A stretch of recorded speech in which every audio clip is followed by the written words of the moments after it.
klaseng karne ba ang hinahanap mo? Alam mo na, yung malambot, malasa, tsaka bihira lang makita. Yung may dugo pa. Kailanman ay hindi ako sasama sa mga aswang. Ayokong pumatay ng mga inosenteng tao. Gusto ko lang mamuhay ng normal at payapa. May anino akong nakita. Pataas. Pero ang mga mata niya, pula. Para siyang nakalutang sa ere.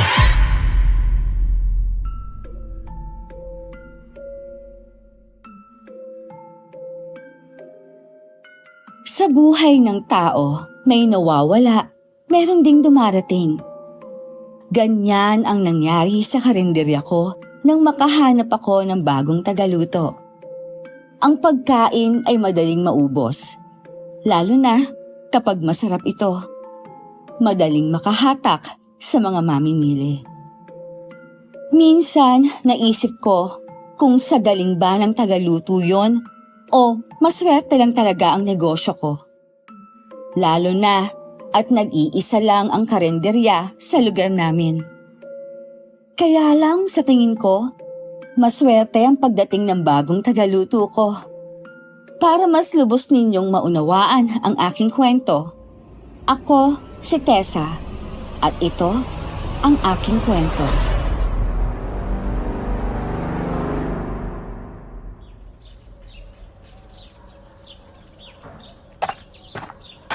Hoy Tessa, wala ka lutong ulam? Nako, Manggiko, wala eh. Nagkasakit kasi si Manang Maria, kaya ayun, umuwi na sa kanila. Maghahanap pa ako ng tagaluto kapalit niya. Grabe, di ka ba marunong magluto? Ikaw to may-ari ng karinderya niyo eh. Dapat marunong ka magluto, kita mo. At nagkakasakit ang mga tagaluto mo. Di ikaw din ang mahihirapan. Kung sa bagay, tama ho kayo.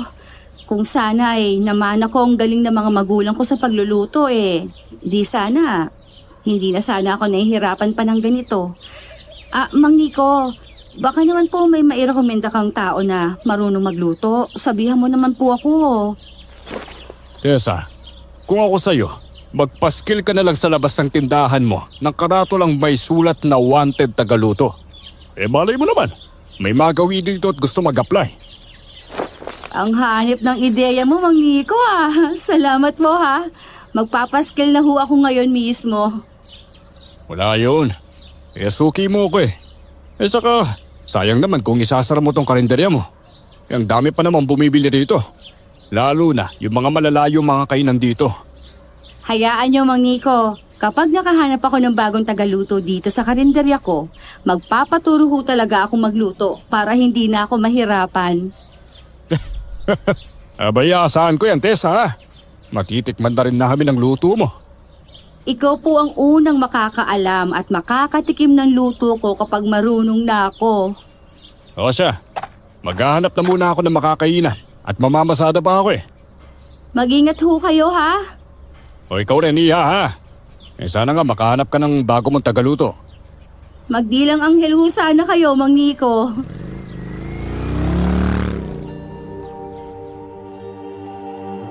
Tumangulang siya sa akin at pinaandar na ang dalang tricycle. Napabuntong hininga ako, sabay titig sa nakasara kong karinderya. Ito na ang bumuhay sa amin ng pamilya ko mula pa noon.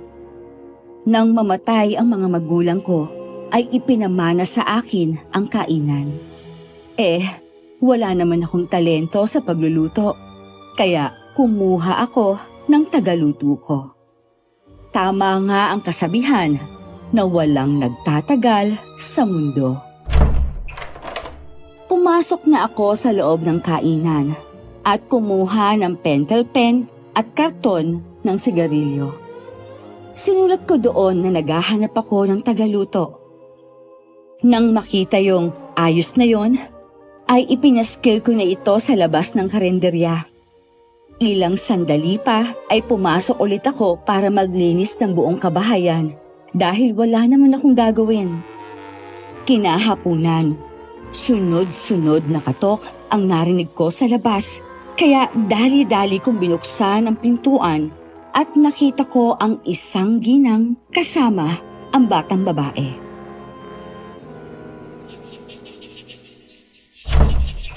Magandang hapon sa inyo. May kailangan ba kayo?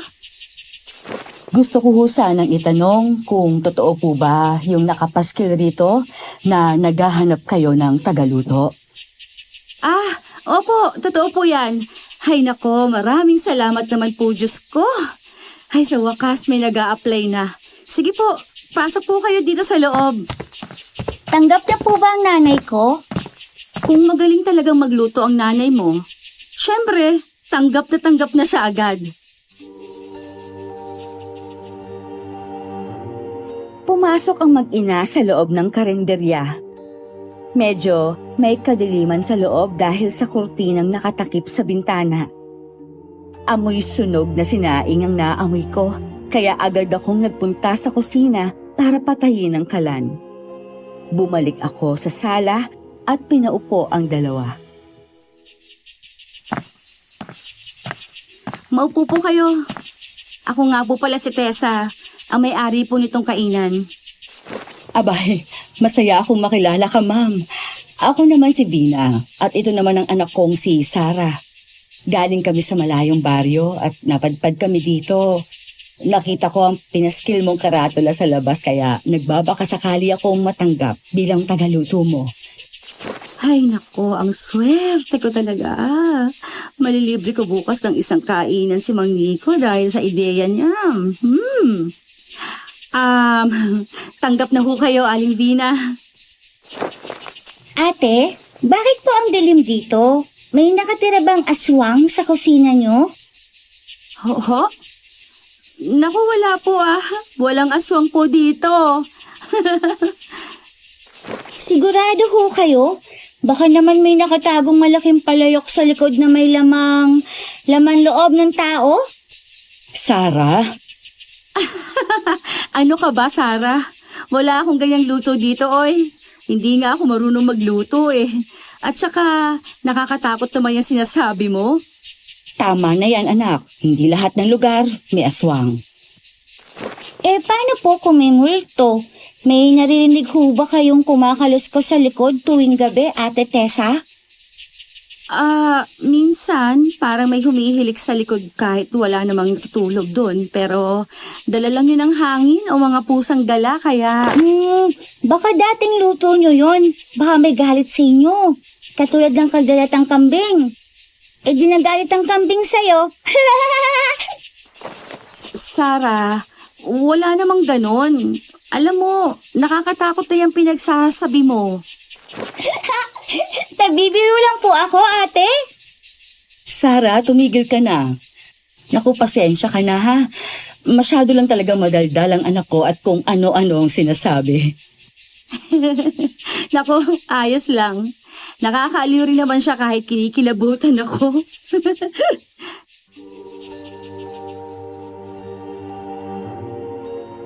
Habang nag-uusap kami, biglang pumitik ang ilaw sa kisame. Saglit kaming nagkatinginan ng ginang. Ilang beses akong bumuga ng hangin upang mawala ang kaba. Sinulyapan ko ang lumang kalan at naglagay ng bagong kahoy sa lumang pugon. Sa gilid ng aking mata, napansin ko si Sarah na nakasilip sa loob ng malaking palayok. Biglang kumalabog ang takip ng kaldero.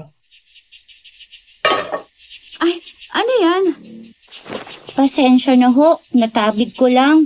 Pero sigurado ho ba talaga kayong walang aswang dito? Wala nga po, Sarah. Hay nako. Nakakatakot talaga yung mga pinagsasasabi mo. Grabe, tungkol pa sa aswang Ang dali nyo palang matakot, ate. Dapat hindi ka matatakutin Alam mo, para kang matanda kung magsalita. Sige na, at dun ka muna sa nanay mo. Aayusin ko lang dito saglit. Sige, ate. Iwanan na kita dyan, ha? Pakinggan mo dapat ang paligid mo. Baka makarinig ka ng kakaiba.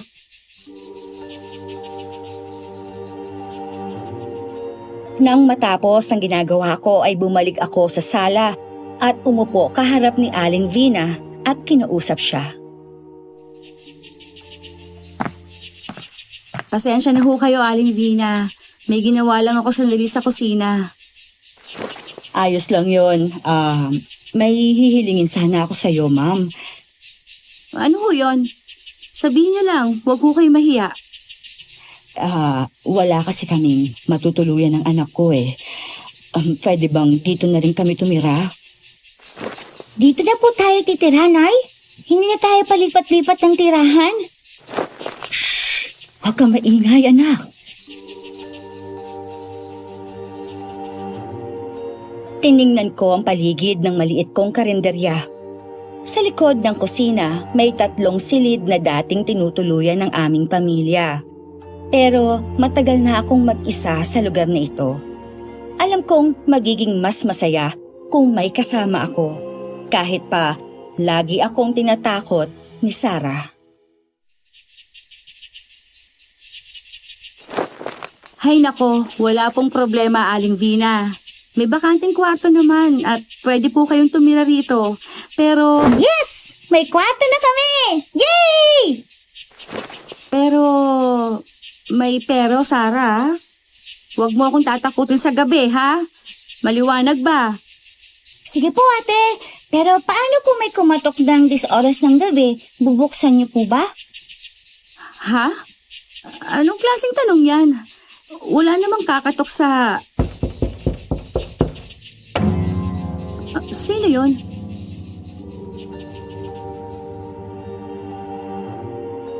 Napapitlag kaming 3 nang may kumatok mula sa labas. Nanginginig na tinungo ko ang pinto. Nagulat pa ako nang makita ko si Mang Nico.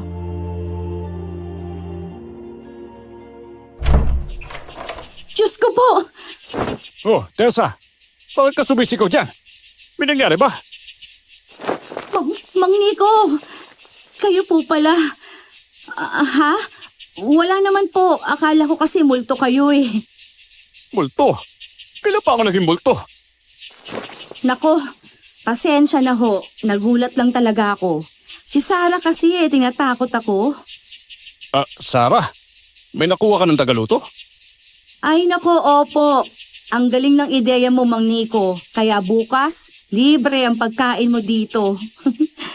Talaga? O sige, asahan ko yan bukas ha. Naku, si Mang Nico naman eh. Para namang ayaw maniwala sa sinabi ko. Abay, naniniwala ako sa'yo. O sige na, alis na ako. Mag-ingat ka palagi, iha ha. Sige ho, salamat. Ingat po sa pamamasada nyo.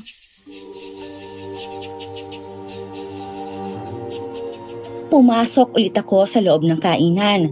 Tiningnan ko si Aling Vina at si Sarah. Tanging malaking plastic na kulay green lang ang dala nila. Mukhang kaunti lang ang gamit ng mag-ina. Aling Vina, samahan ko na ho kayo sa magiging silid ninyo. Pagpasensyahan nyo na at maalikabok ang magiging kwarto nyo. Matagal ho kasing walang gumagamit nun kaya hindi na nalilinisan. Kung pwede sana kayo na lang po maglinis. Tsaka kung may kailangan pa kayo, sabihin nyo lang sa akin. May mga damit din ng nanay ko. Ibibigay ko na yun sa inyo. Yung mga damit kong hindi na nagkasya, ibibigay ko na lang kay Sarah. Hindi ko alam kung paano ka pasasalamatan sa kabutihan mo, Tessa. Kayo ang swerte sa buhay ko. Akala ko nga magsasara na itong karinderya ko dahil wala akong tagaluto eh. Pero dahil dumating kayo, pagbubukas na ulit ang kainan ko. Ate Tessa, baka naman pinamumugaran na ng masamang elemento yung silid na ipagagamit mo sa amin, ha? Diyos ko namang bata ka! Manahimik ka na lang, pwede ba? Hayaan nyo na ho siya, Aling Vina. O siya, maiwan ko na ho kayo. Maayusin ko na lang ang mga gulay sa kusina para bukas lulutuin na lang. Yung mga damit, Ate Tessa, baka makalimutan niyo po. Ihahatid ko mamaya.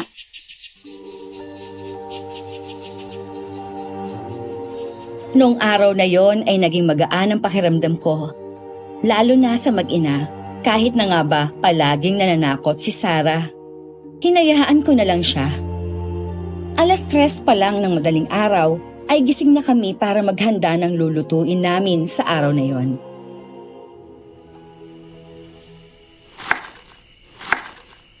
Aling Vina, Kaya niyo ho kaya ang 10 putahe ngayong araw? Wala namang problema sa akin, Tessa. Kahit ilang putahe pa yan. Nakakabilib naman ho ang kasipagan niyo. At ang bilis ng kilos niyo. Dati na ho ba kayo nagluluto? Oo, sa dati kong pinagtatrabahuhan. Kaya pala ang galing niyo. Hulog ka talaga ng langit sa akin. Dahil sa sayang naramdaman ko ay bigla akong niyakap si Aling Vina na ikinagulat niya. Hay nako, pasensya na ho. Nadala lang ako ng emosyon ko. Huwag sana kayo magalit at maglayas, Aling Vina ha. Nako, maawa ho kayo sa akin. Ano bang pinagsasabi mo? Sige na, iwanan mo na ako at marami pa akong lulutuin. Ayaw mong tulungan kita? Mas mabilis ang gawain kapag dalawa tayong gumawa. Hayaan mo na ako dito, Ining. Tatawagin na lang kita mamaya kapag luto na ang bawat putahe para mailagay mo na sa labas. Sige ho, kung yan po ang gusto ninyo. Sa labas na lang ho muna ako. Salamat sa pag-intindi, Tessa.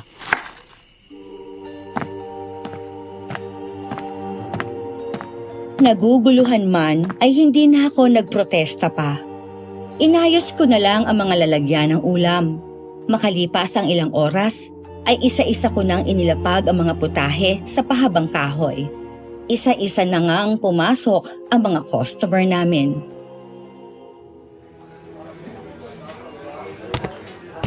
Uy, Tessa. Ang bango nga ng mga inihahin ninyong putahe ngayon ah. Siguradong masarap to. Pili na ho kayo, Mang Nico. Libre ko ho. Kahit anong ulam ang gusto nyo, libre. Aba naman, Iha. Abay, hindi ko tatanggihan yan. Walang problema, Mang Nico.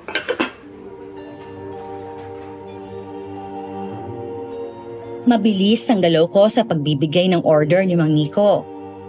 Pagkatapos kong maibigay sa kanya ang order niya, ay ang ibang customer naman ang inasikaso ko.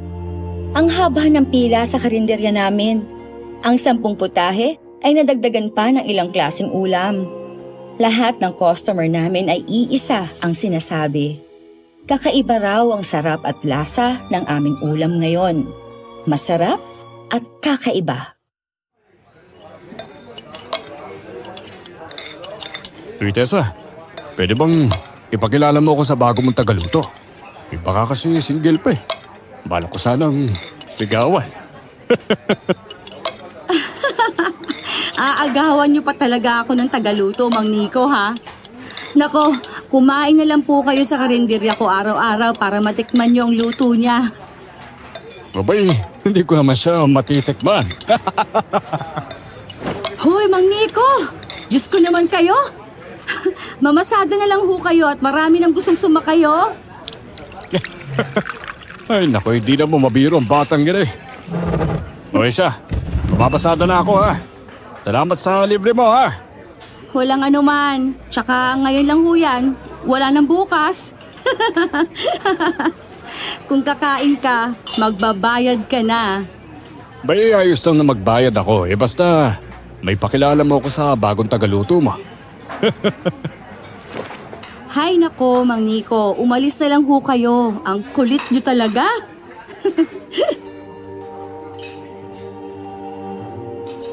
Noong araw na yon ay naubos ang paninda namin. Malaki ang kinita ko, kaya masayang masaya ako. Agad ko namang binayaran si Aling Vina. Mas nakakapagod kasi ang trabaho niya. Namalengke din agad ako. Ngunit pagdating ng gabi ay bigla na lang nawala ang kalahati ng pinamili kong karne.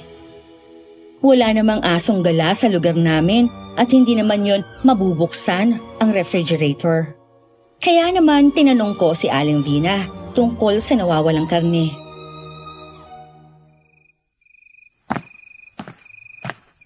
Aling Vina, nakita niyo po ba yung kalahati ng pinamili kong karne? Ang dami kong binili kanina pero biglang nawala. Aba, hindi ko alam, Ineng. Baka naman may pumasok na malaking aso dito kanina. Pero sarado naman po ang pinto't bintana natin eh. Tsaka, ang dami namang nawala. hindi naman siguro kakayanin ng aso o kahit ng pusa yun, di po ba? Baka naman nailagay mo sa ibang lalagyan o baka may ibang kumuha. Sa panahon ngayon, maraming mapagsamantala. Hindi po kaya may nakapasok na tao sa bahay natin? Pero wala namang bakas ng persahan pagpasok eh. Ay, paano kaya nangyari yun? Sigurado akong nailagay ko ang karne dito sa loob ng ref. Iha, baka pagod ka lang, kaya hindi mo na maalala kung saan mo na itabi. Minsan, ganyan talaga kapag maraming iniisip. Magpahinga ka na lang muna. Pero Aling Vina, hindi lang po basta isang klase ng karne ang nawala.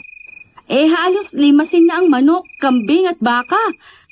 Baka naman may kakaibang hayop sa paligid natin na mahilig sa hilaw na karne.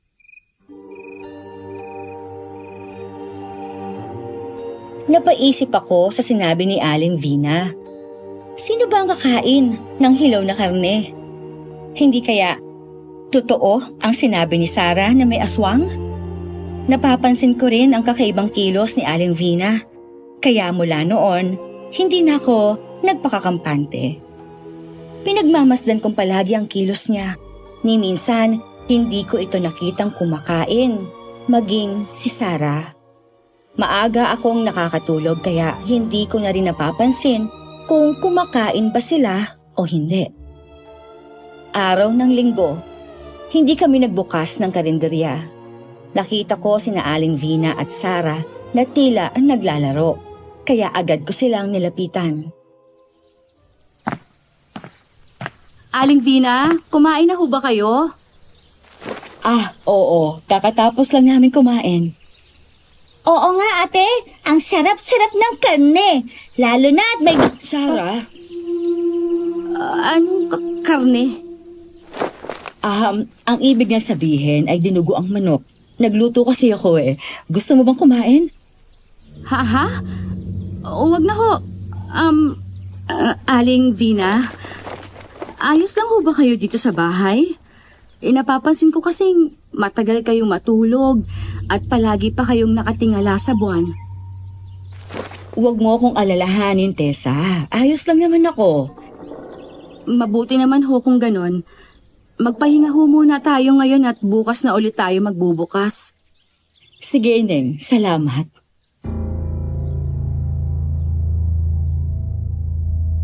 Tiningnan ko si Sarah na nakangiti sa akin.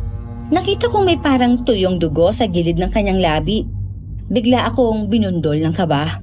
Samot-saring imahe ang pumapasok sa isipan ko.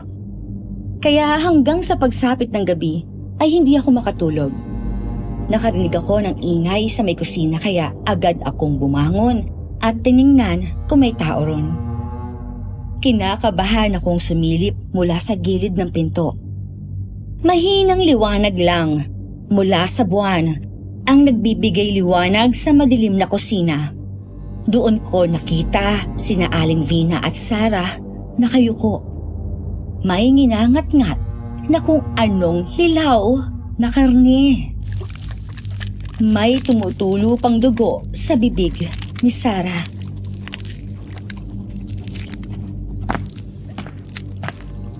Anong ginagawa nyo? Tessa, gising ka pa? Anong ibig sabihin nito, Aling Vina? Ate Tessa, gusto mo? Malambot to, parang nilagang baka pero mas juicy nga lang. Aswang kayo? Diyos ko! Naku, Ate Tessa, huwag mo namang isigaw. Baka may makarinig. Hindi naman kami maingay kapag kumakain eh. Paanong hindi ako sisigaw? Mga aswang kayo. Alam nga namang maging masaya ako.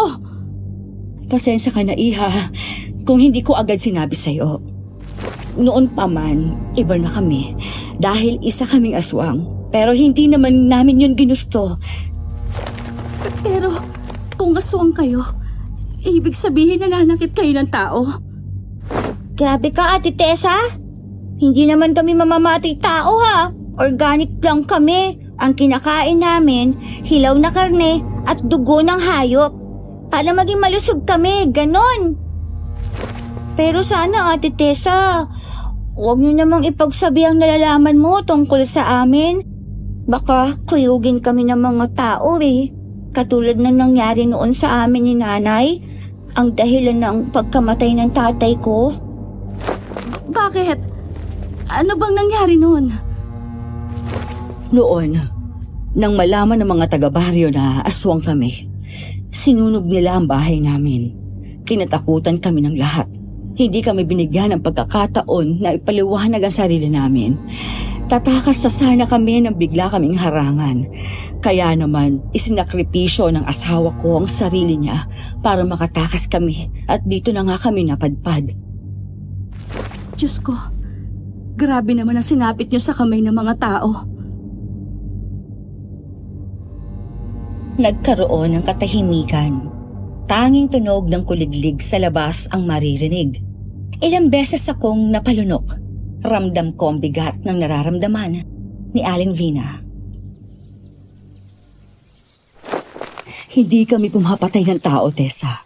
Kahit ganito kami, pinili naming mabuhay ng maayos. Dugo ng hayop ang iniinom namin at ang kinakain namin, mga karne lang ng mga hayop. Kaya pala lumayo kayo. Dahil sa mga taong walang puso at mapanghusga, mabuti na lang sa baryo namin kayo napadpad. Oo ate, kailangan namin umabante sa buhay at sayang naman ang isinakripisyo ni tatay kung hindi namin yun pahahalagahan. Hay nako, alam mo Sarah, hindi ko alam kung bata ka pa o matanda na. May mga pahugot ka pang nalalaman eh. Gusto lang kitang patawanin ate, para hindi ka matakot sa amin.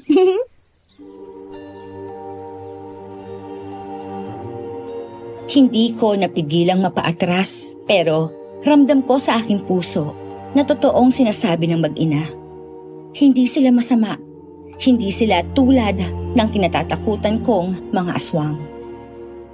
Muli akong tumingin kay Aling Vina, tapos kay Sarah, na bagamat may dugo sa labi, nakangiti pa rin sa akin.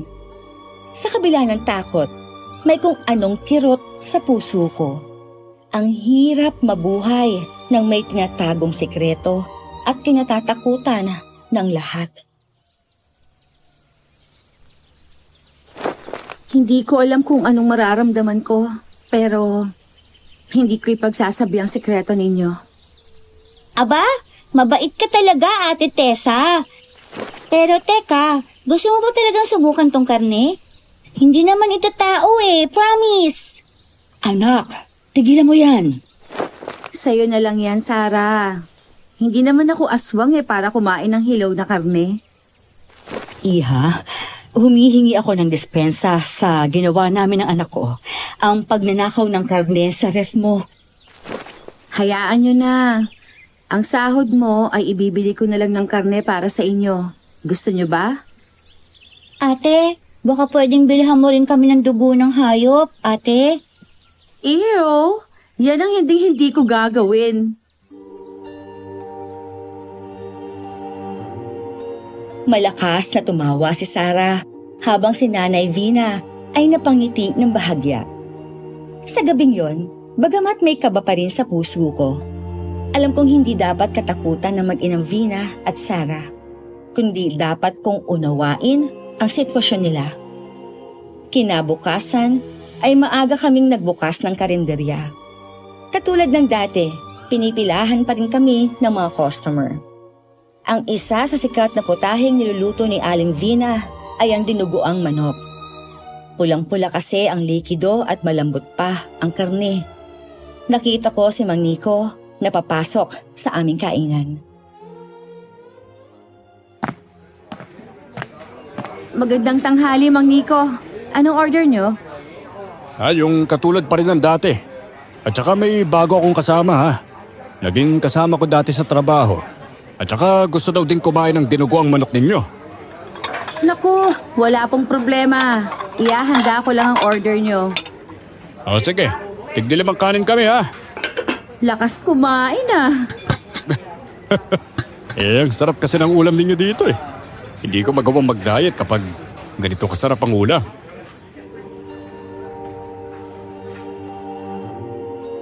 Naglakad na nga si Mang Nico kasama ang gwapong lalaki sa bakanteng upuan. Malapit sa akin ang kanilang pwesto. Mabilis kong inihanda ang kanilang order at dinala yon sa kanilang mesa. Busy man ako, pero ang tenga ko nasa usapan ni na Mang Nico at ng kasama niya.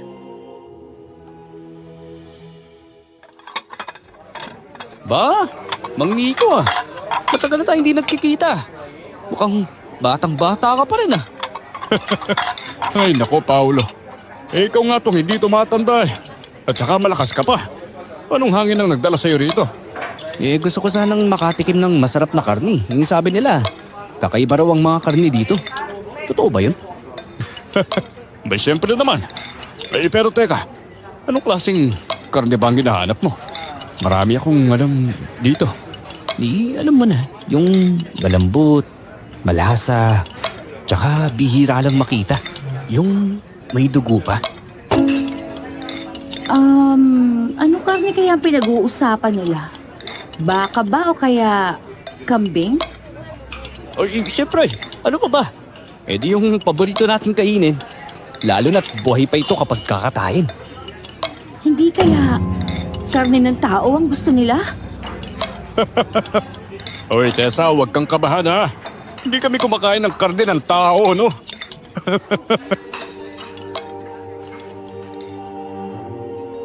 Napalunok ako sa sinabi ni Mang Nico.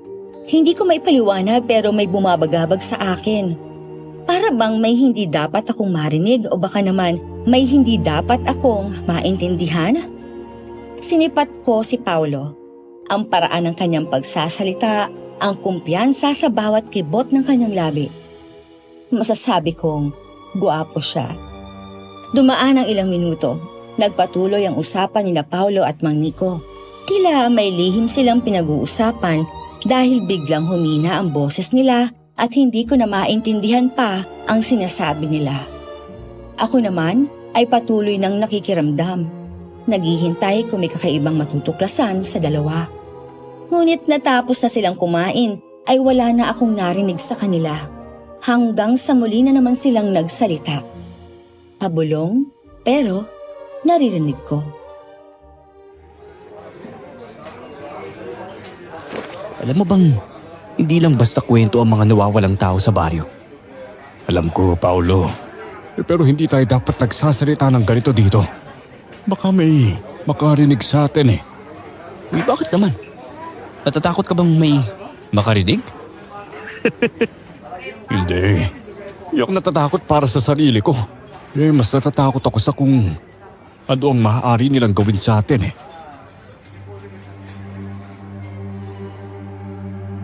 Napatingin ako sa kanila. May kung anong kilabot ang gumapang sa aking likuran. Hindi ko alam kung paranoia lang ba yun o may dapat nga akong katakutan sa narinig ko mula sa kanila. Lakas loob ko silang nilapitan.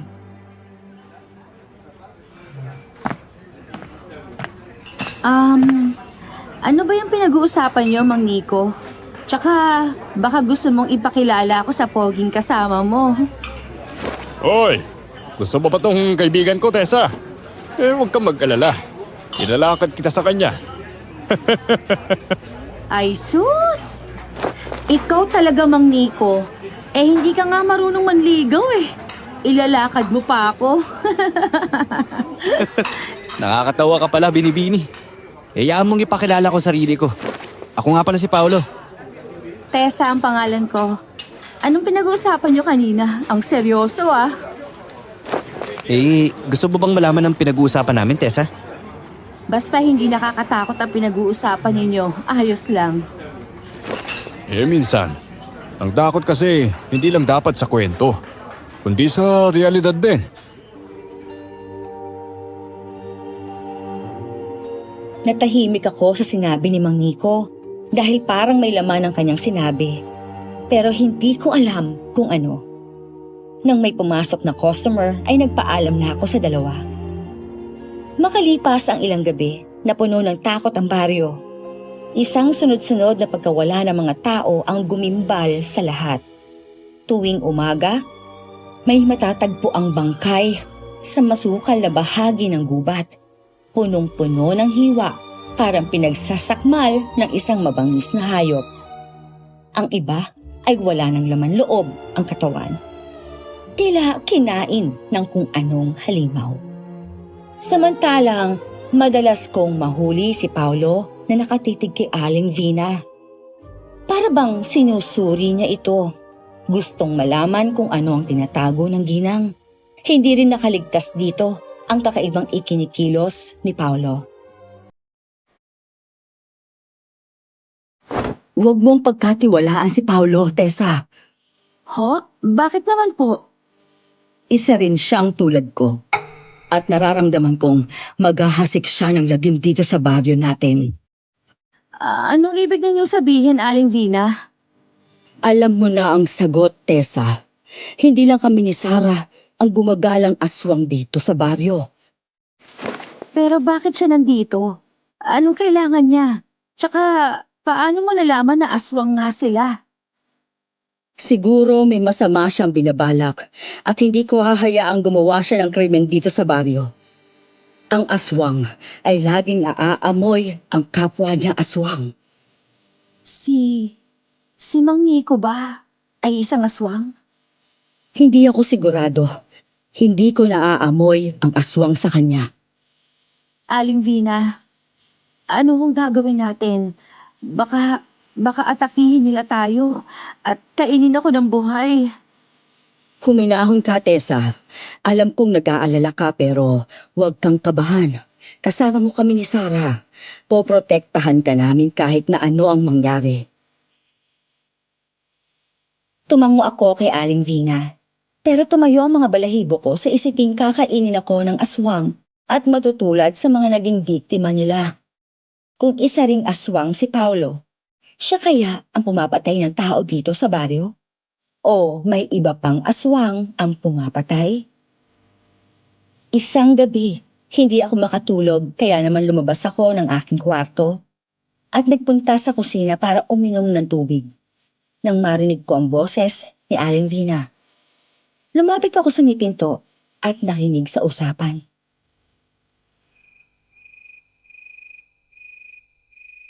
Aling Vina, bakit ba ang tigas ng ulo mo? Kung papayag ka na lang na maging isa sa amin, hindi ka magugutom kailanman. At tayo magiging hari at reyna ng lugar na ito. Hindi ko ipagpapalit ang prinsipyo ko sa pagiging halimaw na katulad mo. Wala akong balak manakit ng inosente at gawin silang pagkain. Alam mo bang tinanggihan mo ang pinakamagandang alok sa buhay mo? Isipin mo, Aling Vina, kapangyarihan, kayamanan, walang katapusang lakas. Pero mas pinili mong mabulok sa karinderyang ito bilang isang tagaluto? Nababaliw ka na ba? Kapangyarihan? Wala akong pakialam sa mga sinasabi mo. Hindi mo kasi makita ang simpleng katotohanan. Isa kang halimaw na walang awa. Kahit anong sabihin mo, hindi mo ako mapapapayag sa gusto mo. Ah, ganun. Akala mo ba hindi kita mapapabagsak? Tandaan mo, isa ako sa pinakamalakas sa lahi namin. Kung hindi ka sasama sa akin, gagawin kitang kaaway. Eh alam mo naman siguro kung anong nangyayari sa mga kaaway ko, hindi ba? Ha! Akala mo ba natatakot ako sa'yo, Paulo? Isa ka lang agaras at gabo na naman ako. Mas malakas ako kaysa sa'yo. Kahit pa ako lang mag-isa, ipaglalaban ko ang baryo na to. Ang taas ang tingin mo sa sarili mo, Aling Vina. Matanda ka na. Pero tingnan natin kung hanggang saan ang tapang mo kapag buong baryo ang makakaalam ng pagiging aswang mo. Anong ibig mong sabihin? Malalaman mo na lang kapag tinuyog ka na ng mga tao, Aling Vina. Marami akong plano, kaya humanda ka.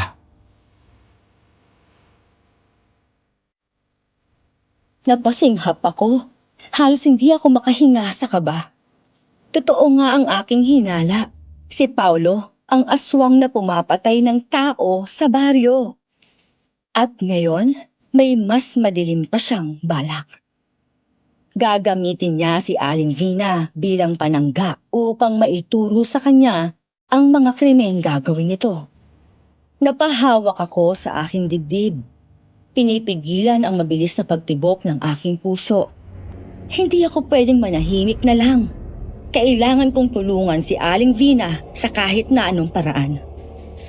Kinabukasan ay nagbukas pa rin kami ng karinderya.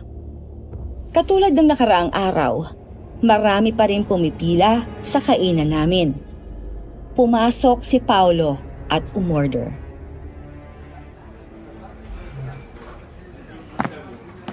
Pa-order nga ng dinuguang manok. Tapos atay tsaka itlog. 5 kanin din. Hintayin mo na lang ang order mo. Sandali lang to. Tessa, Ano? kung may nalalaman ka man, mas mabuti pang manahimik ka na lang. Baka gusto mong unahin kita. Nabitawan ko ang hawak kong mangkok. Gumawa yun ng ingay. Lumakas ang kabog ng puso ko. Nanginginig ang aking buong katawan. Hindi ko nga namalayan na nakaalis na pala si Paulo sa tabi ko. Kinagabihan, gising pa kami ni Aling Vina. Naghihiwa pa kami ng mga gulay para bukas. Isang maliit na ilaw lang ang nagbibigay liwanag sa paligid. Lumabas si Aling Vina para tingnan kung may naiwan pang gamit sa labas. Nagulat ako nang malakas siyang sumigaw kaya dali-dali ko siyang sinundan sa labas. Diyos ko! Ano to? Bakit may bangkay dito? Aling Vina, ano nangyari? Ano yan? Diyos ko! Tessa, kilala mo ba siya? Oho, kilala kong lalaking yan. Siya si Mang Rodel, isang mekaniko. Kilala ko rin ang pamilya niya. Sinong gumawa nito sa kanya? Si Paulo. Wala nang ibang gagawa nito kundi siya. Alam kong gusto niya akong sumama sa kanya, kaya gumagawa siya ng paraan para sirain ang pangalan ko. Hayop siya. Pero bakit niya iniwan ang bangkay dito? Bitag niya yan sa akin. Gusto niyang mapagbintangan ako ng mga tao na akong aswang na pumapatay ng mga taga-baryo. Pero hindi ako papayag na mapagbintangan ng kasalanang hindi ko naman ginawa. Hindi dapat ito makita ng iba. Kailangan nating ilibing ang bangkay at ipaalam sa pamilya niya ang nangyari. Sasabihin kong kinain siya ng aswang at inilibing na lang natin siya dahil sa amoy. Tama ka. Mas mabuting yan nga ang gawin natin. Tayo na at kailangan natin magmadali. Agad naming kinuha ang bangkay at inilibing ito sa isang liblib na lugar. Matapos ang lahat, agad kong tinawagan ang pamilya ni Mang Rodel upang ipaalam ang nangyari. Ipinagdasal namin ang kaluluwa ng lalaki. Kinabukasan, binuksan namin ang karinderya. Katulad ng dati ay marami pa ring taong pumipila para kumain o bumili ng ulam. Pumasok si Paulo. Seryoso ang kanyang mukha at galit na nakatingin sa akin. Nilapitan ako ni Aling Vina.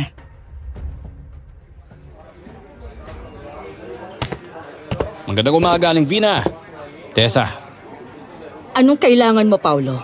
Bakit nandito ka na naman? hindi ko akalaing mas matalino ka na pala kaysa sa inaakala ko, Aling Vina. Nagkasabagay, may kakampi ka nga naman. Kaya pala matapang ka. Pero hindi pa tayo tapos. Sasama ka rin sa lahi namin. Anong pinagsasabi mo, Paulo? Hindi sasama si Aling Vina sa'yo. Huwag na kayong magmaang-maangan pa. Alam ko namang alam ninyo ang ibig ko sabihin. Paulo, umalis ka na. Hindi ka na welcome sa karinderyang ito. Ano? Hindi na ako welcome? Ngayon pa lang, mag-isip-isip ka na, Aling Vina. Baka nakakalimutan mo. May maaari pa akong gawin sa anak mo. Huwag mong idamay sa kasamaan mo ang anak ko, Paulo. Ayaw mong maniwala? Hintayin mo na lang, Aling Vina. Tignan natin kung kaya mo pa akong pigilan sa gagawin ko.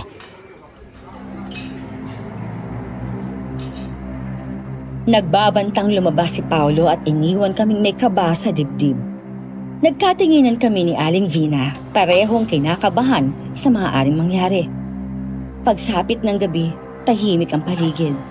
Nakita ko mula sa bintana na may aninong gumagalaw at agad kong pinuntahan si Aling Vina sa kanyang kwarto para gisingin. Aling Vina, gising! May tao sa labas. Si Paulo. Sigurado ako. Naaamoy ko siya. Kailangan natin protektahan si Sarah. Baka kunin niya ang bata.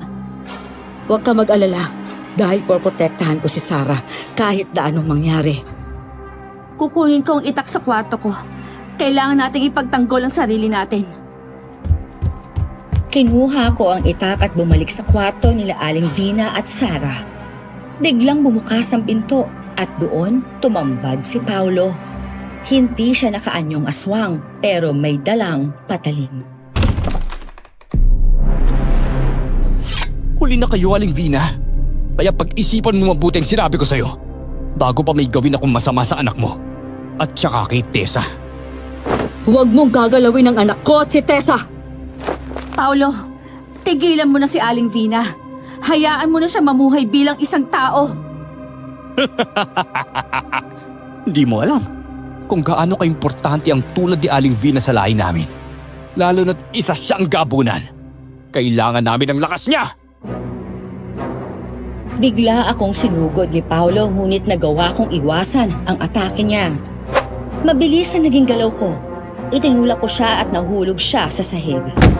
Mabilis siyang inundaya ni Aling Vina gamit ang kahoy at tinamaan siya sa ulo. Gumewang siya pero nakatayo pa rin siya. Hindi pa to ang huli. Babalikan kita, Aling Vina! Kahit na ilang ulit mo pa akong balikan, hindi pa rin ako sasama sa lahi ninyo. Umalis ka na at huwag ka nang babalik pa. Hindi ako susuko! Hindi! E di huwag kang sumuko. Pakialam ba namin? Pipigilan at pipigilan ka pa rin namin. Hindi kami mapapagod na labanan ng kasamaan mo. Paika-ikang lumabas si Paulo sa kwarto ni Aling Vina. Hinayaan namin siya. Mabuti na lang talaga, hindi nagising si Sarah. Makalipas ang ilang araw ay naging tahimik ang buhay namin. Hindi na nagpakita si Paulo kaya medyo nakahinga ako na maluwag. Ngunit kinagabihan ay nagising ako dahil sa sigaw ni Aling Vina. Nasa kalagitnaan ng gabi at may kalayuan ang mga kabahayanan sa aming bahay. Lumabas ako at nakita ko ang naglalagablab na apoy sa labas ng bahay. Sa likod pa mismo ng karinderya ko, lakad-takbo ang ginawa ko para makarating doon. Sa gitna ng ingay at sunog, hawak-hawak ni Paulo si Sarah habang nakapalibot ang iba pang agaras sa kanila. Nanginginig si Nanay Vina, naaawang nakatingin sa anak. Aling Vina, ang tigas naman kasi ng ulo mo eh. Ilang beses na kitang inalok ng buhay na mas maganda kaysa sa buhay mo ngayon. Makipagsanib puwersa ka na sa aming mga agaras. Magiging malakas na magkakampi ang gabunan at agaras. Ano? Palagay mo? Kahit kailan, hindi ako sasama sa mga halimaw na kagaya mo. Mas gugustuhin ko pang mamatay kami magkasama ng anak ko kaysa mapasama sa lahi ninyo, Paulo. Yak! Ang pangit nyo kaya! Saka ang baho mo, Paulo! Ang may bulok na bagong ka! Ayop kang bata ka! Ang talinong dila mo! Wala kang mod! Ano? Kahagatin mo ko? Sige, subukan mo lang. Hindi pa ako naliligo kanina. Amoy pawis pa ako. Tapos, baka mahawa ka ng kuto ko. Tignan lang natin kung makatawa ka pa. Pagkatapos ito! Aray! Aray ko! Ano ka ba? Bitiwan mo ako! Ang bakla mo, Paulo! Pumapatol ka sa isang bata! Bakla! Bakla! Bakla ka, ble! Oh, ano ka ngayon, Paulo? Napahiya ka sa isang bata, ano? Hindi ko papatulan ng batang to, no? Uling pagkakataon mo na to, Aling Vina.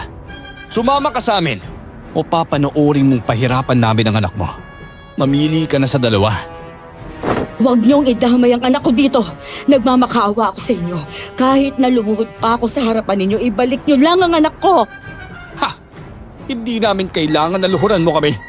Ang kailangan ko ay ang pagpapasakop mo sa aming lahi. Takot na takot ako nung mga panahong yun. Naaawa at nag-aalala rin ako kay Aling Vina. Lalo na kay Sarah. Nang maisip ko si Lolo Omar na isang albularyo, ay mabilis akong tumakbo papunta sa bahay niya. Medyo may kalayuan yun pero ayos lang. Ang mahalaga, matulungan ko si Aling Vina. Kaya lakad takbo ang ginawa ko. Hindi ako huminto at ilang sandali pa nga ay nakarating na ako sa bahay ng matandang albularyo. Lolo Omar! Lolo Omar, tulungan niyo po kami! Lolo Omar! Tulungan mo ako! Buksan mo ang pinto! Bumukas ang pinto at lumabas si Lolo Omar. Isang matandang payat ngunit matikas pa rin.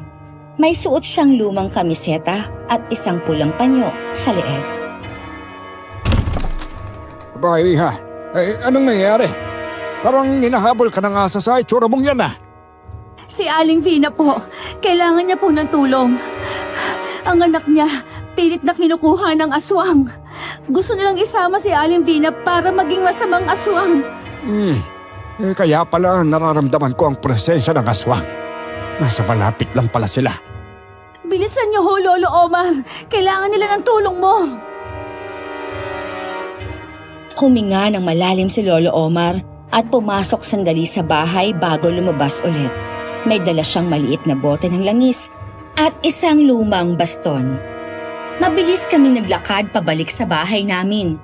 Habol na habol ko ang aking paghinga dahil sa lakad-takbong ginawa ko.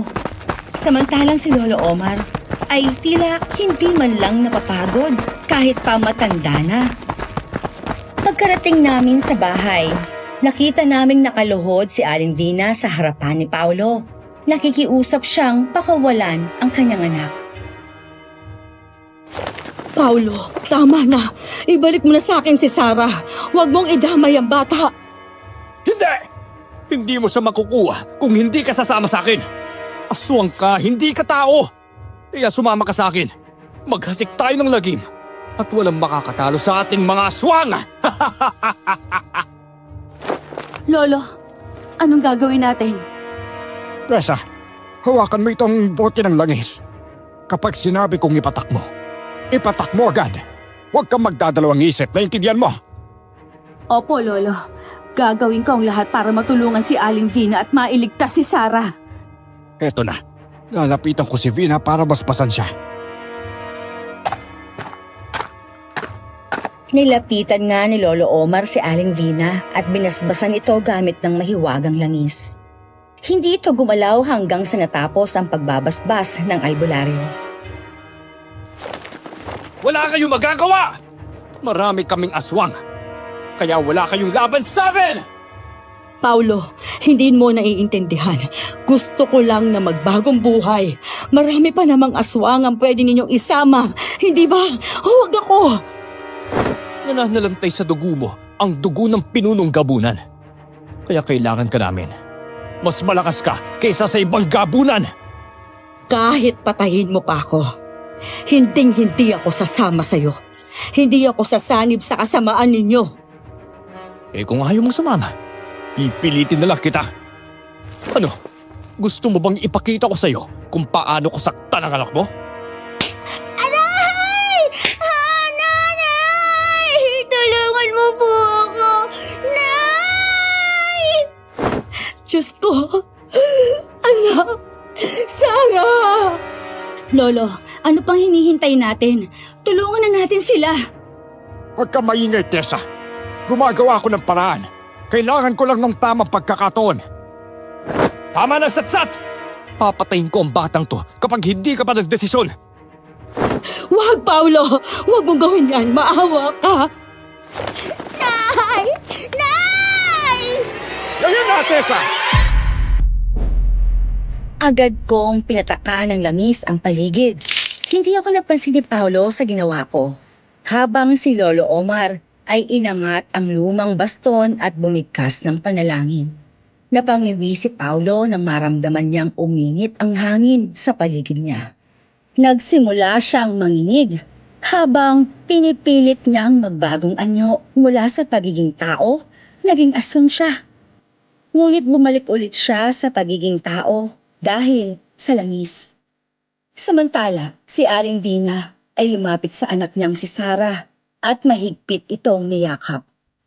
Nanginginig ang bata sa takot. Pero nang makita niyang nasa tabi niya ang ina, unti-unting bumalik ang kanyang tapang. Anong ginagawa niyo? Hindi ka makalapit kay Vina dahil sa basbas na inilagay ko sa kanya.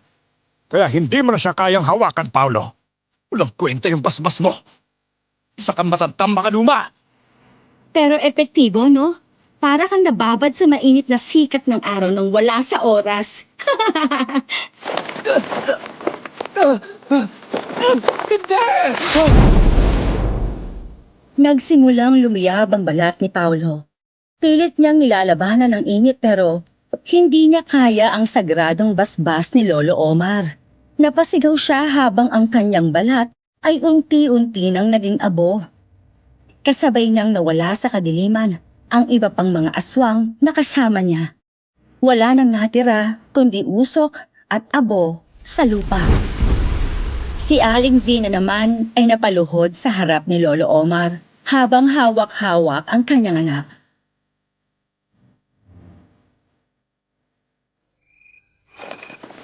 Maraming salamat sa inyo. Maraming salamat sa inyong tulong. Kung hindi dahil sa inyo, hindi ko mababawi ang anak ko. Lahat ng aswang ay masama, Vina. Ang puso ang tunay na bantayan ng pagkatao. Lagi mong tandaan yan. Tsaka, aminin mo, parang bida ka sa pelikula kanina, ha? Saka Aling Vina, pamilya tayo. Ikaw ang nagpapalakas ng karinderya ko. Alam kong mabuti yung puso mo. Kaya, hindi ko hahayaang mapahamak kayo. Tessa, ikaw lang ang tumuring sa akin na parang bang kauri ninyo. Salamat, Iha. Nay, salamat po. Pinagtanggol ninyo ako. Ate Tessa, Lolo, salamat sa pagligtas niyo sa amin ni Nanay ha. Hindi ho namin makakalimutan ang gabing ito. Wala yun. E di patuloy mo na naman akong aasarin, ano? Tatakutin po kita, Ate Tessa.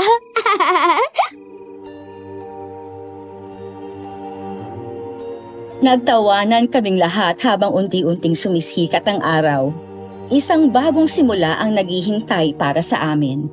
Sana nga lang ay wala ng ibang aswang pang magtatangka sa buhay ng mag-ina. Paggising namin kinabukasan, ay kinausap namin ni Aling Vina si Lolo Omar para maprotektahan laban sa aswang ang aming karinderya.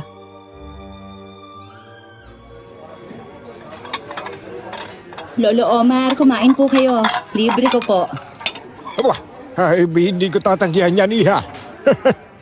Pili na po kayo, Lolo Omar. Ako po nagluto niyan lahat at hindi po ako mapapahiya sa inyo. Totoo po yan. Kita niyo po ang pila ng tao? Paunahan sila sa pagbili ng ulam. Nagkakaubusan ho kasi. Abay, napakaswerte ko pala. O, Esa, baka may adobo kayong manok dyan. Kaldereta at saka munggo. Yun ang akin. Ay mga bestseller pa talaga ang pinili mo, Lo, ha? Aba, siyempre. Nagpapabili ako sa upo ko ng ulam dito sa inyo eh. Ay, sus! Kinabahan pa naman ako sa inyo, Lo. Akala ko, hindi mo pa natitikman ang luto ko. Paano ba naman? Aba, sikat na sikat tong karinderya ni Tessa. Dahil daw masarap itong magluto. Dahil sa sarap ng mga lutong ulam. Pero wala bang laman ng tao ang mga putahe ninyo, ha? Naku, wala ho, Lo. Hindi po ako kumakain ng karne ng tao. Malinis po lahat ng putaheng niluto ko. Nagbibiro lang naman ako. O, Esa, bigyan niyo rin ako ng 3 kanin, ha? Maghanap po kayo ng bakanteng upuan. Ako na maghahatid ng order nyo. Self-service itong karinderya ko pero dahil ikaw ang kakain, Lo, pagsisilbihan ka namin. Aba, tumaba tuloy ang puso ko dahil sa sinabi mo, Iha.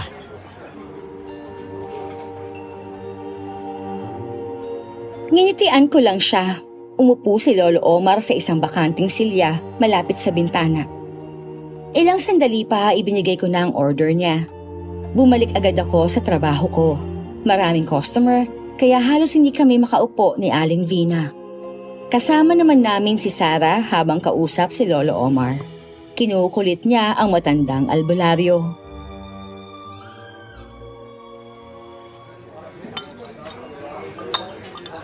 Lolo, totoo bang kaya mong magtaboy ng aswang? Paano mo po ginagawa yun? May sekreto po ba kayong binipigkas katulad ng abracadabra? O may espesyal na langis pampapahid para mahati ang katawan? Aba, iha, hindi lang abracadabra at langis ang ginamit ko ha. Kailangan din ng tapang tsaka tamang kombinasyon ng dasal at halaman. Abay hindi mo ba alam? Ang aswang, takot yan sa bawang, tsaka asin.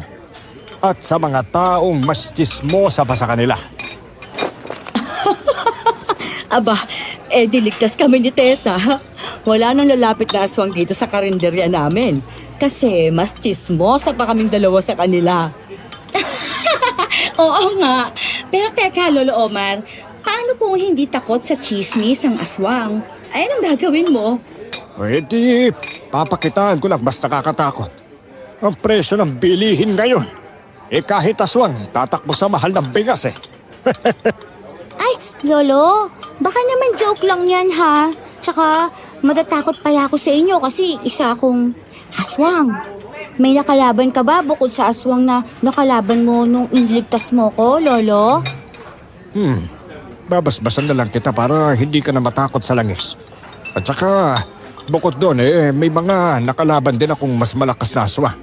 Abay minsan nga may nakita akong kakaibang anino sa puno ng mangga. Alam mong aswang pag malagkit ang tingin at parang gusto kang kagatin. Ano po ang ginawa ninyo, Lolo? Di tinanong ko muna kung may utang siya sa akin. Pero naglaho siya bigla. Kaya sigurado kong aswang yon. Baka naman nahihiya lang magbayad, Lolo. Mas delikado pala yung may utang kesa sa aswang.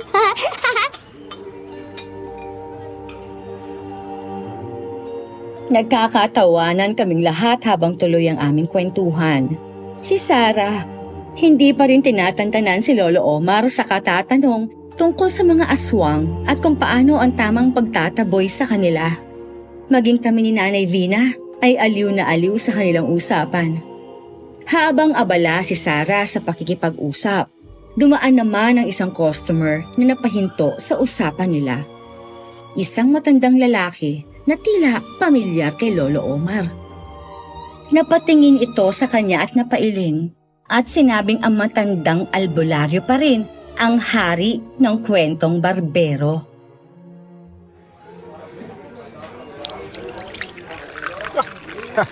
Abay, siyempre. Pero huwag ka mag-alala ha. Lahat ng kwento ko, may halong katotohanan talaga yan. Sino po siya, Lolo? Siya lang naman ang dating aswang na napabait ko. Talaga, Lolo? Ang galing mo naman. Idol na kita. Paglaki ko, gusto ko maging isang albularyo kagaya mo, Lolo. Lolo, matatalo ko kaya ang sarili ko? Kasi nga, isa akong Anak, tama na yan. Ang talino mo talagang bata ka. Huling tanong na po, Lolo. O ano yun? Natatalo po ba ang aswang kapag nakaamoy ng utot? Hindi ba mabaho ang utot ng tao?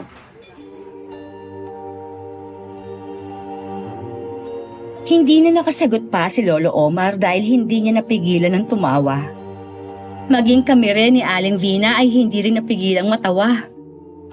Tuloy pa rin ang aming masasayang kwentuhan habang patuloy naming inaasikaso ni Aling Vina ang mga parokyanong patuloy na dumarating. Isang umaga, abala kami sa karenderya. Dumadami ang mga parokyano namin. Abala din ako sa pagkaserbisyo kasama si Aling Vina at si Sarah. Habang busy kami sa mga customer, biglang dumating si Mang Nico. Matagal na siyang hindi nagagawi dito sa kainan namin. Aba, Mang Nico, ang tagal nyo lang hindi napapadaan ah. Akala ko nakalimutan nyo na kami dito. Ay naku, abay hindi naman. Medyo naging abala lang sa bukid at tinigil ko na sandali ang pamamasada. Pero heto, bumalik ako para tikman ulit ang paborito kong adobong atay at saka dinuguang manok. Ah, siya pala si Mang Nico. Naikwento ka ni Tessa sa akin. Malakas daw kayong kumain ng adobo ko. Ah, abay, hindi ko naman ikakailayan, Alimvina. Lalo na, ikaw ang magluto. Abay, siguradong simot sarap ang plato ko. Mang Nico, taga saan po kayo? Dyan lang sa kabilang kanto, Iha. Sa may tabing ilog. Doon, nag-aalaga ako ng manok tsaka baboy. Pero namamasada talaga ako. Ay, oo nga pala, Mang Nico. Kilala niyo po si Paolo, di ba? Kasama niyo siya dati kumain kayo dito. Si Paolo. Oo naman. Matagal ko na siyang kilala. Teka, bakit mo na itanong? Napansin ko lang, hindi ko na ho siya nakikita nito mga nakaraang linggo Hindi na kayo magkasama? Saglit na natahimik si Mang Nico. Hinuhuli ko lang siya. Gusto ko lang malaman kung may alam siya sa pagiging aswang ni Paolo. Nag-isip muna siya bago sumagot. Kami naman ni Aling Vina ay nagkatinginan. Tila napansin din ang pag-aalinlangan niya. Maya-maya ay napakamot siya sa ulo. Tumikim siya bago muling nagsalita.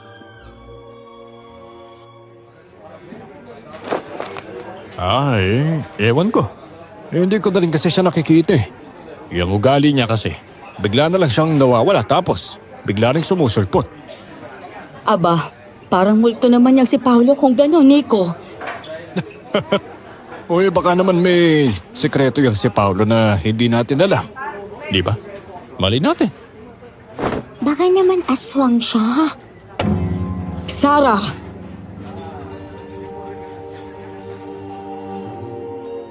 Natawa kami sa sinabi ni Sarah. Pero napansin kong hindi nakitawa si Mang Nico. Sa halip tumingin siya sa akin. Parang may gustong sabihin pero nagdadalawang isip. May kung anong bumabagabag sa kanya. Kaya sa halip na pilitin siyang magsalita, ngitian ko na lang siya at itinuloy na ang pag-aasikaso sa kanya. Ilang sandali pa, bumalik ang masiglang kwentuhan sa loob ng karinderya. Ngunit sa kabila ng saya, hindi ko maiwasang mapaisip nun. Kung alam kaya ni Mang Nico ang tungkol sa pagiging aswang ni Paolo, baka kalaban din siya. Pagsapit ng gabi, nasa isang mesa kami kasama sina Aling Vina, Sarah at Lolo Omar. Tahimik na humihigop ng kape si Mang Nico sa isang sulok. Sa labas, malamig ang hangin. Ang ilaw ng poste ay kumikislap-kislap. Mahinang tugtog ng radyo ang maririnig sa paligid. Tingnan mo si Mang Nico. Parang may sariling mundo.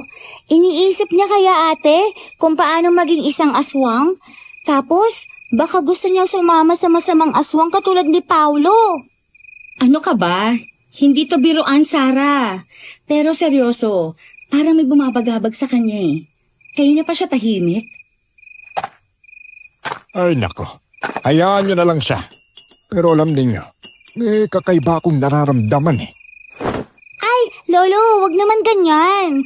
Baka may biglang bumagsak na kung ano dyan tapos ako pa ang unang matamaan. Tsaka, matatakutin ho si Ate Tessa. Hindi ko lang alam kung dapat ko nung sabihin pero parang may nakita akong kakaiba kagabi. Ano yon, Mang Nico? May kinalaman po ba kay Paolo? Gabi na yon, papauwi na ako. Sa may punong santol sa tapat ng bahay ninyo, may anino akong nakita. Mataas, payat, pero ang mga mata niya, pula. Para siyang nakalutang sa ere. Teka lang, anino? Tapos lumulutang sa ere? Hindi yan normal, Ate Tessa. Kung ganon, tama nga ang hinala ko. Na hindi lang si Paolo ang dapat natin bantayan. Baka may mas malakas pang nagmamanman sa inyo, Vina.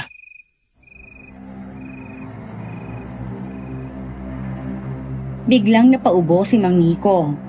Natahimik naman kami, alam naming patay na si Paolo pero dahil alam kong dating magkakilala silang dalawa kaya imposibleng hindi niya nalaman ang tungkol sa pagkawala ng kaibigan. Kaya mas kailangan naming bantayan ang kilos niya at maunahan sa anumang binabalak niya.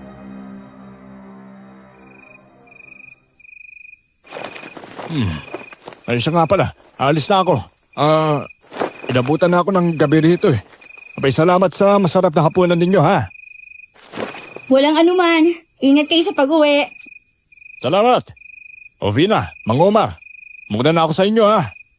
O siya, hindi ka na namin pipigilan pa at malalim na rin ang gabi. Ay, mag-ingat ka rin, iho. Alam mo naman ang panahon ngayon eh, maraming nagkakalat na mga aswang. Kailangan mong mag-doble ingat. Opo, maraming salamat po sa paalala, Mang Omar.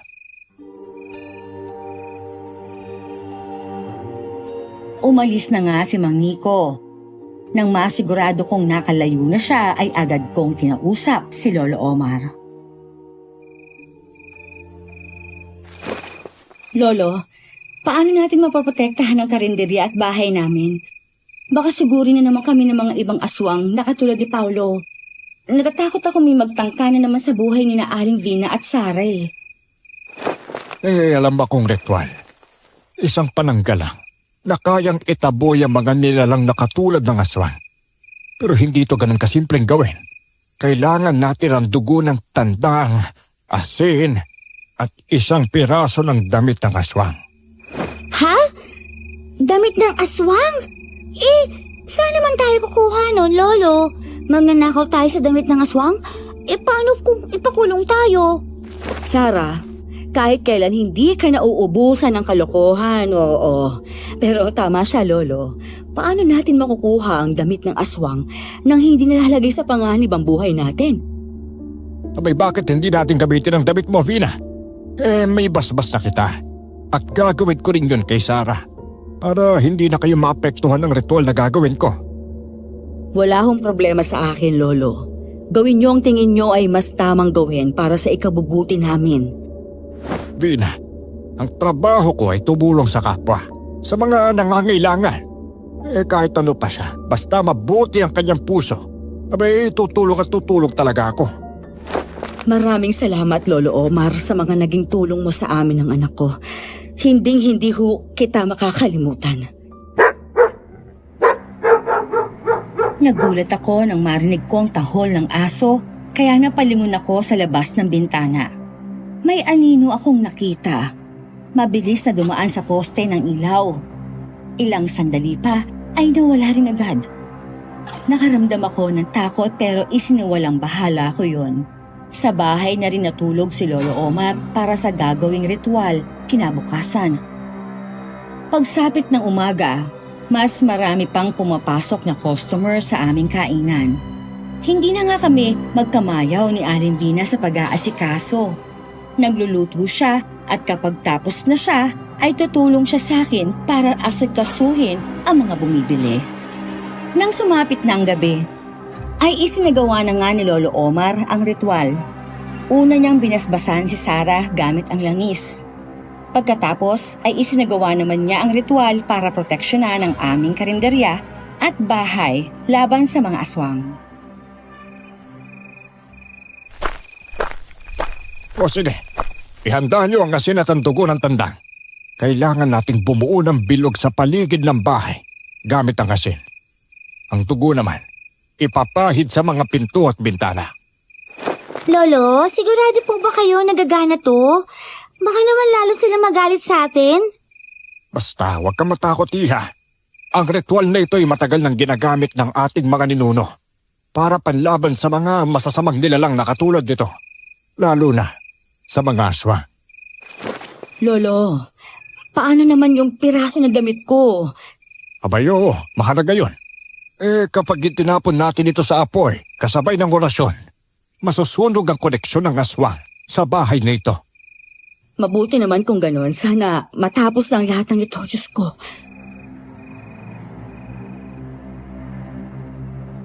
Mabilis na kinuha ni Aling Vina ang tela at iniabot kay Lolo Omar. Agad itong sinunog ni Lolo habang binibigkas ang isang sinaunang dasal. Habang nagsisimula ang ritual, nagsindi si Lolo Omar ng 3 kandila. Isa sa harap ng bahay, isa sa may pintuan ng karinderya, at isa sa may likod bahay. Bawat kandila ay binuhusan niya ng langis at pinatakan ng dugo ng tandang. Sa paligid ng bahay, maingat naming ikinalat ang asin. Si Nanay Vina naman ay may hawak na palaspas habang nagdarasal. Si Sarah ay mahigpit na nakapikit at nagdasal din. Habang binibigkas ni Lolo Omar ang dasal, biglang lumakas ang hangin. Nagsimula rin magtahulan ang mga aso sa paligid. Napatingin kami sa labas at may anino roon na gumagalaw sa dilim. Sa ngalan ng liwanag ng ating mga ninuno, ako ay humihiling ng proteksyon laban sa kadiliman. Diyos ko, gabayan niyo po kami. Huwag niyo ho kaming pababayaan sa kamay ng masamang aswang. Lord, sana naging tao na lang kami ni Nanay. At sana hindi na po kami hanapin at saktan pa ng mga aswang. Mananaig ang liwanag kaysa kadiliman. Biglang lumiyab ang apoy sa 3 kandila. Parang may hindi nakikitang puwersang nais pumasok pero hindi makalapit. Maya-maya pa, isang malakas na huni ng uwak ang pumuno sa paligid. Kasabay nito ay ang unti-unting pagbalik sa normal ng lahat. Ang hangin ay humina, ang mga anino ay nawala, at ang mga aso ay huminto sa pagkahol.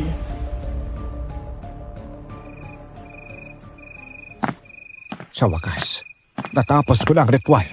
Protektado na ang karinderya at ang bahay na ito. Walang aswang na makakapasok dito. Kahit pa magpahid sila ng langis para hindi sila maamoy ng ibang aswang. Hulog kayo ng langit, Lolo. Salamat sa tulong ninyo. Salamat, Lolo Omar. The best ka talaga. Dahil sa ginawa mo, Lo, libre ka na sa karinderya namin araw-araw. Ba naman hindi ko tatanggihan talaga ang grasya na yan.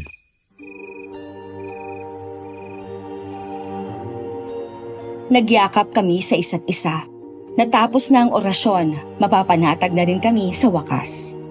Mula noon, ramdam namin na mas ligtas ang karinderya at ang aming bahay, laban sa mga sasamang aswang. Makalipas ang 1 linggo, muling nagpakita sa amin si Mang Nico. Hindi ko maintindihan kung bakit ayaw niyang pumasok sa loob ng kainan. Nakaupo siya sa loob ng kanyang tricycle, malapit lang sa lagayan ng mga ulam. Tahimik siyang nakatingin kay Nanay Vina. Para bang may nais siyang sabihin dito.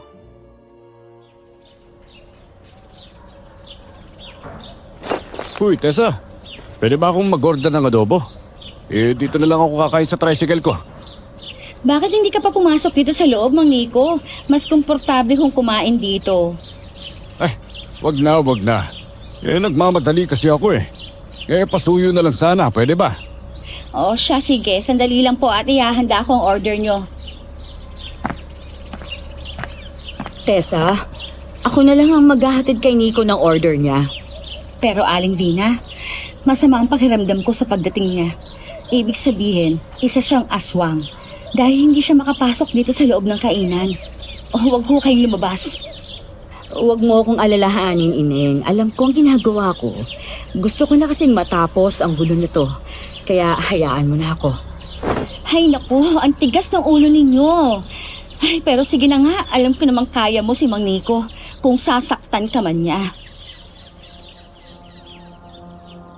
Inihatid na nga ni Aling Vina ang ulam na in-order ni Mang Nico. Ang tenga ko ay nakahanda ng makinig sa usapan ng dalawa.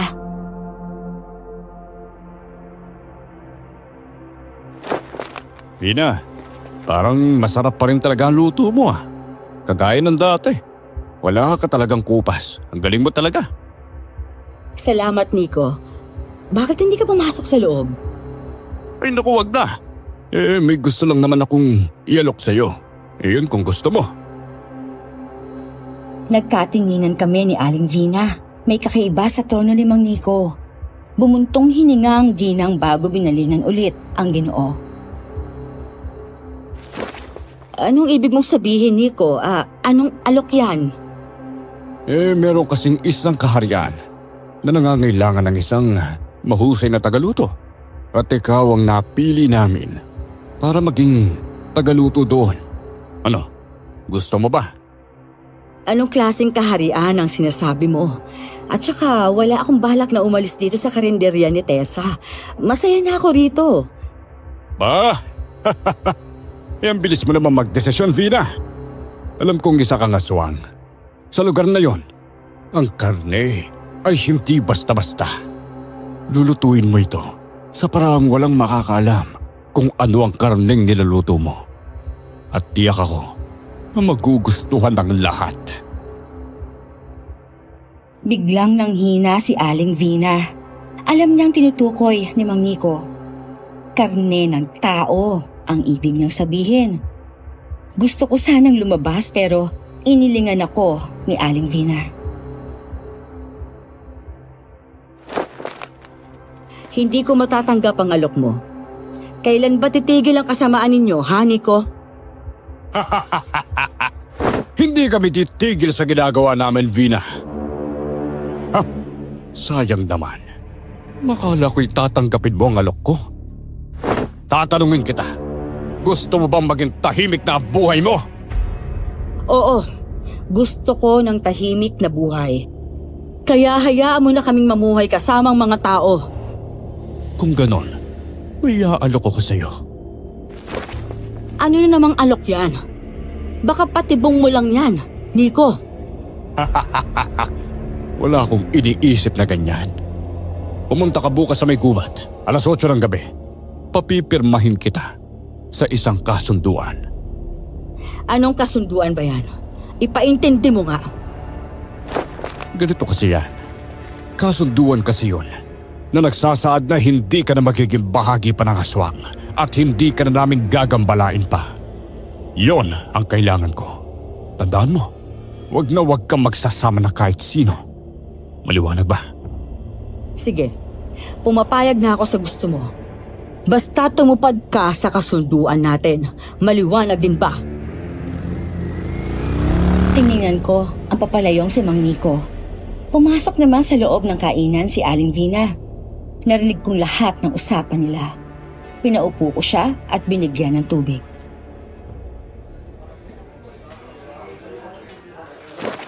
Anong balak mong gawin? Baka patibong lang yun ni Mang Nico para makuha ka niya. Yan din nga ang iniisip ko eh. Pero kailangan kong pumunta. Ano?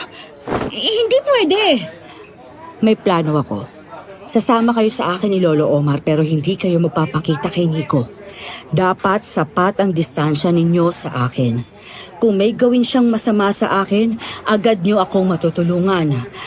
Okay ba ang plano ko? Kung sa bagay, may tama ka. Sang-ayon ako sa plano mo. Sa ganung paraan, pwede nating matalo si Mang Nico katulad ng ginawa natin kay Paolo. Yan din ang iniisip ko, Tessa. Pagsapit ng gabi, ay nagplano kaming mabuti kung paano pababagsakin si Mang Nico. Handa na ang mga gamit ni Lolo Omar kung sakaling atakihin ng aswang si Aling Vina. Kinabukasan, pagsapit ng alas 8 ng gabi, nagpunta na nga si Aling Vina sa kagubatan kung saan sila magkikita ni Mang Nico. 2 metro lang ang layo namin sa kanya. Tahimik ang kagubatan kaya maririnig agad namin siya kapag hihingi siya ng saklolo. Ilang sandali pa ay dumating na nga si Mang Nico. Mag-isa lang siya.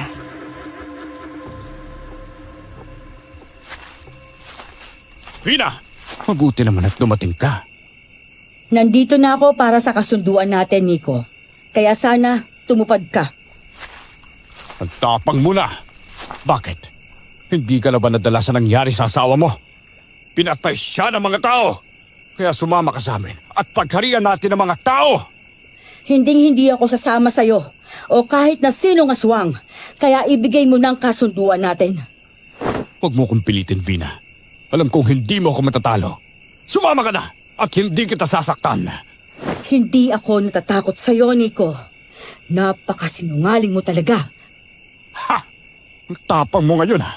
Pero hanggang kailan yan? Alam kong nararamdaman mo ang panghinayang, ang galit.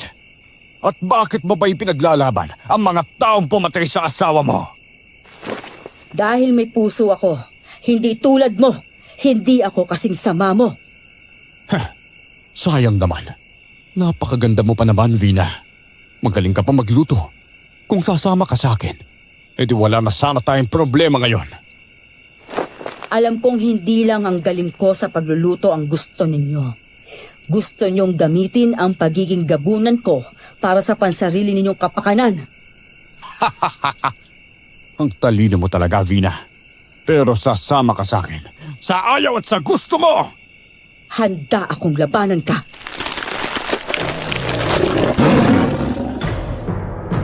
Biglang nagbago ang anyo ni Mang Nico.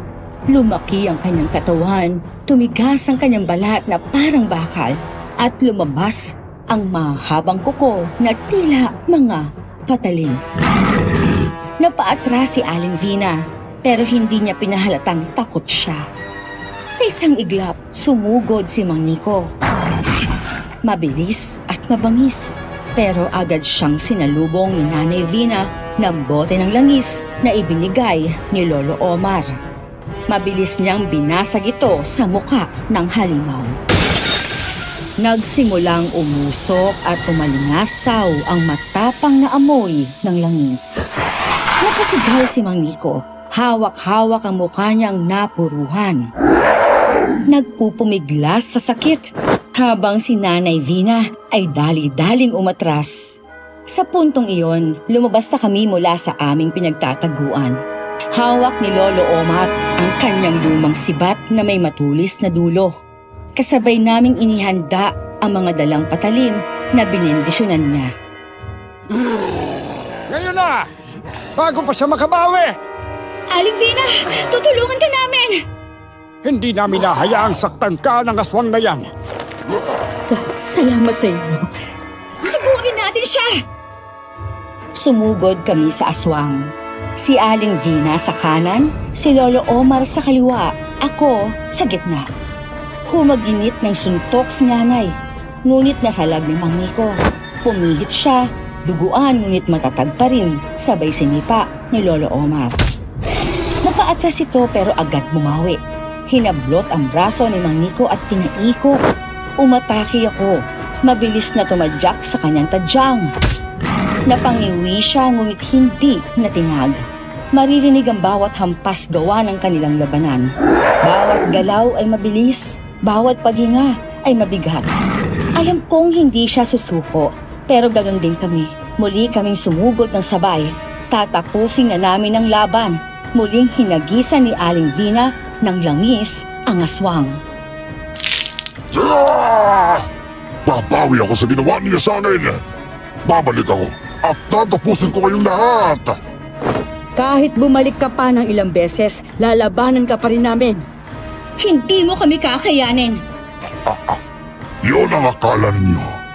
Hindi niyo manalaman kung kailan ako aatake.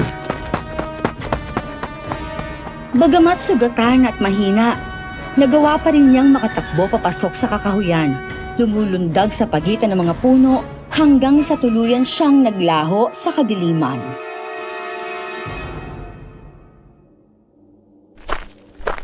Nay, tapos na. Naitaboy natin ang aswang. Salamat sa inyong lahat. Hindi ko ito magagawa mag-isa.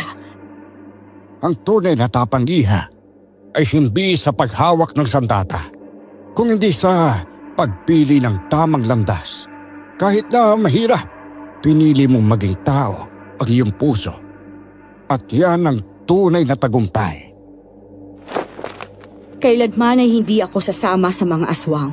Kahit nakalahi ko pa sila. Ayokong pumatay ng mga inosenteng tao. Gusto ko lang mamuhay ng normal at payapa. Hanggat may mabuti kang puso, palagi kang magtatagumpay. Pero, paano kung bumalik si Mang Nico? Kung ganon, tatapusin ko na siya. Hindi ko siya hahayaang makatakas at nabuhay pa sa mundong ito.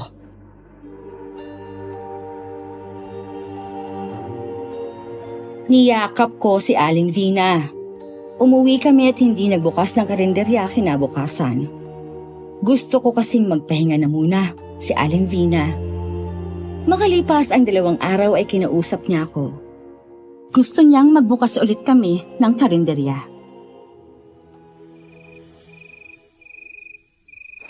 Sigurado ka ba, Aling Vina? Baka mapagod ka eh. Magpahinga ka nilang kaya muna. Mag-aayos na ako. Sayang naman ang benta natin eh.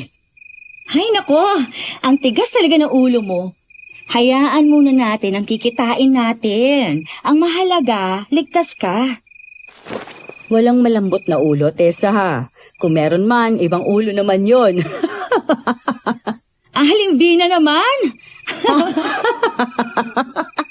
Sige na, matulog ka na. Ako nang bahala dito sa kusina. Ihahanda ko lang ang mga sangkap para bukas. Sige ho, isasama ko si Sarah sa kwarto ko para may kasama siya. Mas mabuti pa nga. Teka lang sandali. Samahan ka na lang namin ni Sarah dito. Maglalatag na lang ako ng banyag sa sala. Ano ka ba? Ayos lang ako. Hindi mo na kailangan gawin yan. Hindi pwede, Aling Vina. Kailangan sama-sama tayo, okay? Hay nako, ang kulit-kulit mo talaga. O siya, dalhin mo dito si Sarah.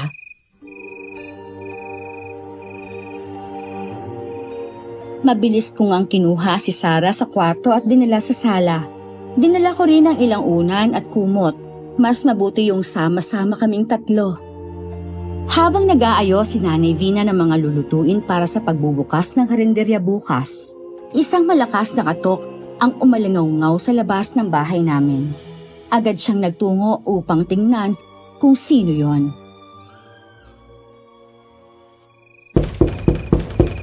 Sino yan? Aba, gabing-gabi na. Aling Vina, huwag mo agad buksan. Baka may nangangailangan ng tulong. Pero Aling Vina, baka mamaya kung ano na yan. Ayos lang ako. Sumunod ako kay Aling Vina. Binuksan niya ang pinto at tumambad si Mang Nico sa harapan namin. Sa isang iglab, bigla nitong hinila si Aling Vina papalabas ng bahay. Anong ginagawa mo rito, Nico? Hindi ba at sinabi kong hindi ako sasama sa isang katulad mo? Hindi ako susuko, Vina. Ngayon, wala kang proteksyon. Dahil wala ka sa loob ng bahay. Kayang-kaya kitang kunin! Di subukan mo, kung kaya mo. Sinubukan ni Nanay Vina na lumaban, pero napakalakas ni Mang Nico. Hinawakan siya nito sa balikat at itinulak dahilan para mapasubsob siya sa lupa. Mabilis na nagbagong anyo si Mang Nico at naging isang mabangis na aswang. Mabuti na lang at nahugot niya mula sa kanyang bulsa ang kanyang pangontra, ang langis na may sinaunang dasal. Akala mo siguro madali mo akong matatalo, ano? Hetong sa'yo! Mabilis na isinaboy ni Aling Vina kay Mang Nico ang langis at biglang napaatras ang lalaki na halatang nasaktan. Sa puntong iyon, lumabas ako para tulungan si Aling Vina habang hawak ang isang buntot ng pagi na sekretong ibinigay sa akin ni Lolo Omar. Aling Vina! Tutulungan kita! Wala ba kang kapigil sa akin? Kailangan na namin ng gabunan yan! Hayop kang halimaw ka! Kung ayaw mong lumayas, papatayin ka namin! Ako? Mapapatay ninyo? Hindi niyo ako kakayanin. Mas malakas na ako ngayon. Tama ng satsat mo! Lumaban ka na! Mabilis kong inundayan ng hampas gamit ang buntot ng pagi si Mang Nico. Napasigaw siya sa sakit. Nagpupumigla siya pero mas lalong lumakas ang hampas ko sa kanya. Habang si Aling Vina nakatayo sa likuran ko. Hindi ito pwede mangyari! Ano ngayon? Ha, Nico? Hindi mo na ako magagambala pa. Heto sa'yo! Wag! Ah! Muli kong hinampas si Mang Nico sa kanyang likuran. Nagliyab ang katawan ng aswang. Napaatras ito habang unti-unting naglalaho ang kanyang anyo. Isang malakas sa sigaw ang pumailan lang sa hangin bago siya tuluyang naglaho at naging abo na lang. Wala na siya aling ang mga suki.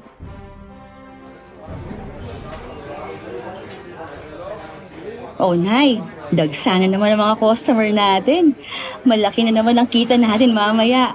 Pero, yun nga lang, pagod tayo. Saka, Nay, papalibre tayo ng kape dito sa mga maagang pumipila. Abay, libre lang ba?